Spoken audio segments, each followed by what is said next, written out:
तो सिंहासन का संग्राम आप देख रहे हैं। सबसे पहले सुनाते हैं कि राधा मोहन सिंह क्या कह रहे हैं।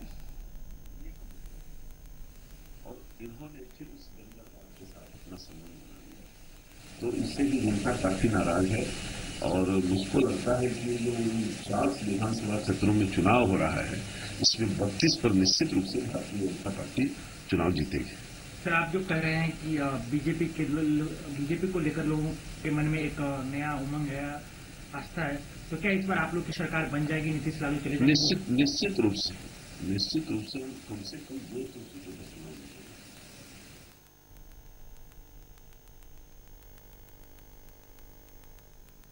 आगे बढ़ते हैं और बात करते हैं बेगूसराय जिले की, जहां बिहार की राजनीति में बेगूसराय का अहम स्थान है। बता दें कि लेनिनग्राद के नाम से मशहूर बेगूसराय में हाल ही के दिनों में अगर देखें तो समाजवादियों और बीजेपी का जनाधार बढ़ा है। यहां पर विधानसभा की 7 सीटें हैं जिनमें 1 आरक्षित है। ज्यादातर सीटों पर मुकाबला त्रिकोणीय नजर आ रहा है। देखिए इस रिपोर्ट में।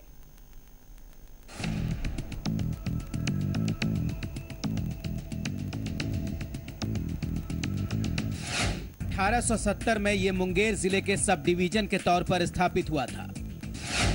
1972 में बेगूसराय जिला बना। राष्ट्रकवि रामधारी सिंह दिनकर की जन्मस्थली है बेगूसराय। भूमिहीनों के लिए हुए आंदोलन के कारण भी बेगूसराय चर्चा में रहा। बरौनी रिफाइनरी के लिए भी बेगूसराय प्रसिद्ध रहा है। मुगलों के शासनकाल में भी बेगूसराय को खासा महत्व हासिल था। बेगूसराय में 12 अक्टूबर को मतदान होना है। जिले में 7 विधानसभा के क्षेत्र हैं। चेरिया, बरियारपुर, बछवाड़ा, तेघड़ा, मटिहानी, साहेबपुर कमाल, बेगूसराय और बखरी सुरक्षित। 2010 के विधानसभा चुनाव में एनडीए का जादू चला था। 3 सीटों पर जेडीयू और 3 सीटों पर बीजेपी को सफलता मिली थी। 1 सीट सीपीआई के खाते में गई थी। अब बात 2015 के विधानसभा चुनावों के बारे में। इस बार महागठबंधन की तरफ से कांग्रेस 2, जेडीयू 2 और आरजेडी 3 सीटों पर चुनाव लड़ रही है, जबकि एनडीए की ओर से 4 सीट पर बीजेपी और 3 सीट पर एलजेपी। एनडीए बनाम महागठबंधन की लड़ाई को लेफ्ट बना रहा है रोचक। पहले कांग्रेस का अभेद किला था बेगूसराय। कांग्रेस और वाम दल की कमजोरी का बीजेपी और जेडीयू ने उठाया फायदा। बेगूसराय को राजनीति की प्रयोगशाला भी कहा जाता है। अब बात करते हैं उन चुनावी मुद्दों की जो विधानसभा चुनाव में हावी रहेंगे। दिनकर विश्वविद्यालय की स्थापना बनेगा चुनावी मुद्दा। दरभंगा विश्वविद्यालय के अंतर्गत हैं बेगूसराय जिले के कॉलेज। नगर निगम क्षेत्र में जल जमाव और अतिक्रमण है बड़ी समस्या। ग्रामीण इलाके में खेतों की सिंचाई है बड़ा मुद्दा। गन्ना की कीमत, नकदी फसलों की बिक्री है किसानों की बड़ी समस्या। और बात करेंगे इस वक्त आ रही बड़ी खबर जमुई से, जहां पर जमुई में बूथ संख्या 24 और 233 पर मतदान बाधित होने की खबर मिल रही। बताया जा रहा है कि इन दोनों केंद्रों पर ईवीएम खराब है। दोनों केंद्रों पर मतदान बाधित होने के कारण मतदाताओं में खासा नाराजगी दिख रही है। तो 1.5 घंटे बीत चुके हैं अब तक, लेकिन मतदान यहां पर शुरू नहीं हो पाया है और मतदान बाधित होने की वजह से लोगों में नाराजगी दिख रही है। मनीष हमारे साथ जुड़ गए अपडेट्स के साथ। मनीष, क्या जानकारी मिल पा रही है इस वक्त?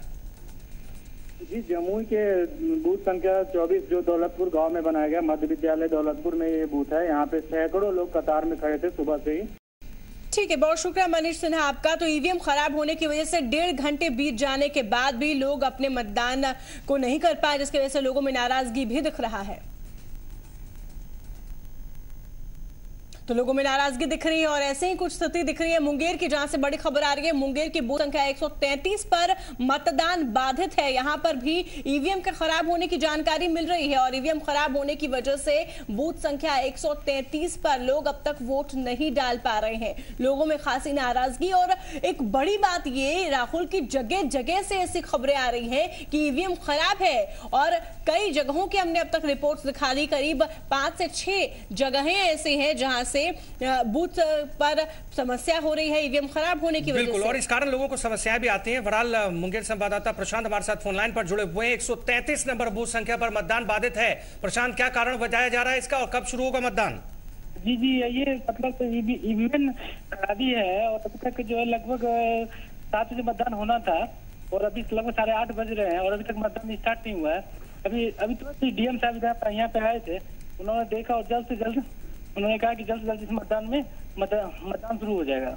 चलिए, बहुत बहुत शुक्रिया प्रशांत तमाम जानकारियों के लिए। जल्द से जल्द मतदान शुरू होगा, लेकिन जैसा कि ज्योति आपने बात भी कही, कई जगहों पर मतदान बाधित है जो कि लोकतंत्र के इस त्योहार में खलल डालता है। इसके लिए चुनाव आयोग को दुरुस्त तैयारियां करनी चाहिए। जो दावे किए जाते हैं वो पूरे नहीं हो पाते।